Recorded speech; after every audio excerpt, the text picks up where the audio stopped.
Hello, everyone, and thank you for joining me today. Today, I want to talk about this movie that I recently saw called Nefarious. And it really hit home for me because I have been working with all different types of things that regarding like haunted places and spirits, mediumship, and all the different types of things that you encounter when you go into some of these places or you have to help certain people out that have problems. And, anyone who says that the topic of being possessed is not real, this is a real thing. And anyone that works in probably the prison system or some of these sanitariums and locations where they're trying to help people, even medicate them to try to calm them down or try to deal with the multiple persona that exist within this individual that the body inhabits. Um, with my line of work that I've done for years, going into a haunted place, they don't necessarily inhabit a body, but will take residence in a certain location if they decide to do so, and if the environment was conducive to it regarding some level of trauma and mistreatment of humanity in some way. Even animals can open up a level of energy, very low vibrational energy, that these things can kind of come through. The person who did research on this did a very, very good job. The conversations that this individual had sounded actually familiar to me. The type of conversations I've had myself. They're just as real and alive as if they're here. They're not, this is not just like, well, nowadays people suspect everything to be AI, but there wasn't a lot of AI at that time. That people have been doing this for years, and haunted places have existed since the beginning of time for the very reasons that I mentioned earlier. Possession doesn't necessarily mean that, like in The Exorcist, where you're literally walking backwards and contorted and climbing walls, miraculously, or levitating or anything like that. Although that can encompass it. Also, a person with this additional spirit, that is embodying their, can also have a keen insight into the individual, for example, understanding who that person is, knowing their name, having that type of interaction. There are some people that are psychics or mediums that have an entity in them, or they call that, some call that type of channeling, which is dangerous because you are sharing your body with someone else. And in that case, you have more than one will, and usually in that case, it doesn't end well, if you know what I mean. But that's another topic. We've got to get back into this movie. Let's talk a little bit about the storyline. So here is a little bit of a plot coverage about what happened here. It takes place at a state penitentiary. Psychiatrist Dr. James Martin arrives to evaluate a notorious serial killer named Edward Wayne Brady, who is currently on death row. The prison warden, Tom Moss, warns Dr. Martin, who has just replaced another guy by the name of Alan Fisher, who actually committed suicide after talking to this inmate. And so everyone's a little bit nervous and anxious. They forewarn this Dr. James Martin, and he refers to him as James. I need to have this conversation with you, and he's very direct. Now Dr. Martin doesn't suspect that this is going to be that difficult. As a matter of fact, it's another appointment for him during the course of the day. He's got other things going on, and this is something, the least thing that he expected to happen. The therapist or the psychiatrist that comes in is the deciding factor as to whether or not this man, Edward, is going to be electrocuted that night, or if he should be put into an insane asylum or get, identified as being mentally ill and incompetent for the crimes. The first discussion, Edward talks about the details that he knows about Dr. Martin and his professional life and his personal life. And then he insists on being talked to and referred to as Nefarious, who will answer to Nefarious, inhabiting Edward's body. But you do see that there's an Edward shows up, and usually he's crying, he's having a hard time, because he is no longer in charge of his body. He is subjected to the will of Nefarious, who has dominated all of his free will. And this is where I was saying earlier, when you welcome something in, they will take charge. You abandon your own free will, and your free will is most vital, important thing that you can have. That is your empowerment, and you are stepping away and allowing something else to come in and take a place where only your soul belongs. So however this happened, I don't know. They say something had happened maybe in his childhood. I think something about he committed sins when he was like stealing when he was a child, or something like that. But so Nefarious, the entity, wants to be killed. He does not want to he doesn't want to be put in some type of sanitarium. He just wants this to go away. He wants to get out of this body. He probably wants to move on to another body. And so he's trying to convince this guy, James. He tells James everything about his life, and he says, before I leave, he said, because he knew that James was judging him and saying that he was bad, so he turned it around. And he's very manipulative, and he said, before you leave, I will prove to you you've killed 3 people. And at that point, he points out that he euthanized his mother, who was terminally ill. He also talks about how that, I guess, his girlfriend was pregnant and that she was going to an abortion clinic. So that was the second one. So I'll let you watch the show and you can see all of the details. But as I said, I highly recommend that you listen to this. And what's interesting is he brings up, he quotes from the Bible. People say, well, if it's a demon, they can't quote from the Bible. Yes, they can. Oh, yeah. They can do a lot of things, actually, that people have rumored to believe that they can't. And some of them, you didn't have no idea. You just think that was their personality. But it's not the original personality. It's something else. The things that they say, what he explains to James is that he's very old. He has been on the planet for a very long time. He's not human. He also then goes on to talk about what the plan was. That they didn't agree with the divine order of things, and they rebelled it.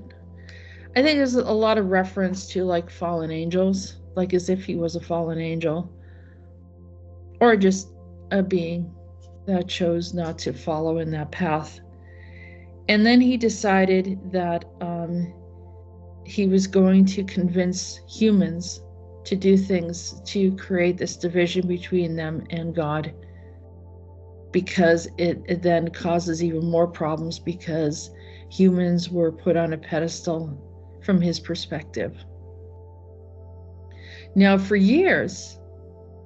many years, I've been doing shows since, 2015 is when I started to really record and hold on to some of my shows, because I started doing radio before then. One of the things that I realized during the process of bringing in information and sharing information with people, some of the insights that I got, some of the visions that I had, is that during there was a break in our time, and that was the flood. Prior to the flood was in existence, and we refer to that as Rev 1, or Revolution of Humanity 1. It might not have been the first one, but we'll say, for the sake of argument and the bleed through of whatever's happening, that's Rev 1. My insights in my communication with entities like this one, like Nefarious, was that they were angry that they got destroyed for doing the things that they did. They were so angry that they came back. And as I said, they jumped the bridge. I call them Maximus Rufus. I talk about how they came in through Rome, because there was literally a historical point where there were ships of soldiers coming from the ocean, landing in Italy or in Rome, and waging battle, but no one understood their language, and no one understood who they were. Almost like a dimensional thing where someone else came in. Some might contend, oh yeah, well no, that group is, they were probably Phoenicians, or they knew all of those people. They knew all those other societies because they were traders.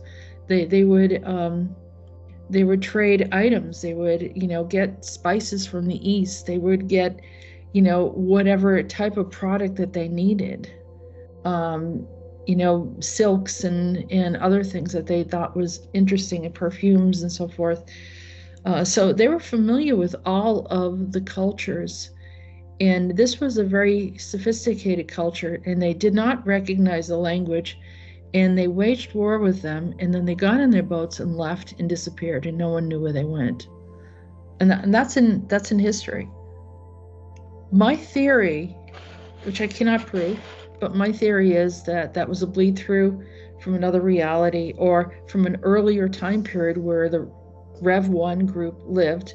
These were giants. This explains the giants that came. This explains a lot of the different groups of people that seemed kind of remote. And we're like, where did they come from? And why were they so large? Or, what was it about them that was different?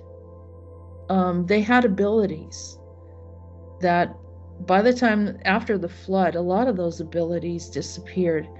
A lot of people weren't able to do certain things. And also, this is like even before the Tartarian concept, that they actually were extremely knowledgeable. I mean, these are those locations, if you go to like areas of the Mayan culture or Egypt, and you try to figure out how they cut the stones, and these guys knew all about that. They knew everything. I don't think it was just aliens. I think we had a very pre-flood advanced society, very, very advanced society. Even though, if you read the Bible and the history in Genesis, and go through the primary Old Testament, you'll see that there were civilizations there. You just don't know how complex or talented that they were, and knowledgeable they were regarding the stars and so forth. But you do see remnants of ET visitations, and different types of gods showing up. And he mentions Moloch, which is a very ancient god. So these things can exist. They can exist from a very long time, and they can also be highly manipulative and much smarter than us.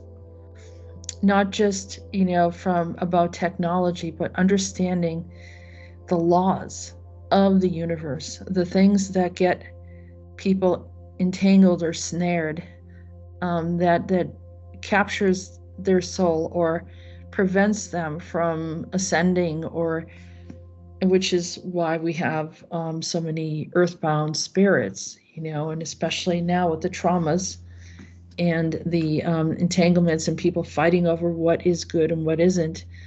And I always tell people, you need to follow your conscience. If your conscience is saying it's wrong, don't do it. Don't do it. You'll have to deal with that later. Nobody is going to defend you in that. So a lot of what he's talking about is true. And he said it in a different way, but it was what I saw with these Rev 1 beings, that they thought, well, why did we get killed? Why did we have to deal with the flood?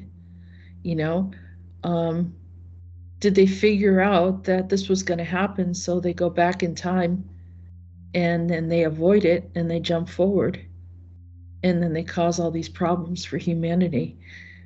Because a lot of the things that those cultures got in trouble with are happening right now in our society. So their argument actually is valid from a spiritual perspective. So where does that leave us? It leaves us with the idea of, we need to learn something from this. We need to understand, and we need to not be seduced or tricked or pulled in by these very sophisticated beings that want to ensnare us for no other reason than they dislike us, they're angry, they felt like they weren't treated fairly. And it's time for us to be more aware and awakened about it. Could they be behind a lot of these agendas where children are being harmed, knowing very well what the outcome's going to be? So don't get tricked by anything. And like I said, learn from and try to understand what's being said here, and allow yourself to come to your own determinations. You don't just go by what I'm saying. The thing that I will suggest to you is, this is real. This is actual. And being in denial of certain things that are real are not going to help anyone. Ignorance is not bliss. When it comes to the soul, when it comes to life decisions, it could determine a lot regarding your life path and where you're going. So being, ignoring certain things doesn't help you. Recognizing things, but not being in fear, but just making an idea or an intention to do what is right for you. I can't speak for you. You can't speak for me. We can't all speak for the whole, because everyone has a right to their own opinion and how they feel about things. But we can, as conscious beings, protect those that don't know how to, or are incapable of protecting themselves. So I always say, protect the innocent is always the right path. And as I said too, it's better to be knowledgeable in understanding what everything's about, rather than just laughing it off and just going on your merry way. I think you'll feel better in the end, and you will be able to regain that appreciation for life, and also find that you're much more protected and have a stronger sense of knowing who you are and how your existence can transcend all of this. So with that said, watch the movie and take care. Oh, and just a side note, I thought I'd list a whole bunch of floods that have just recently occurred, which I believe that they had something to do with it. This whole agenda of weather manipulation, I believe, is also a part of their intention. From very early conversations that I've communicated with these entities since I was a child, these are the type of things that they wanted to do. And one of them, they have been very clear to me, is to have mass floods.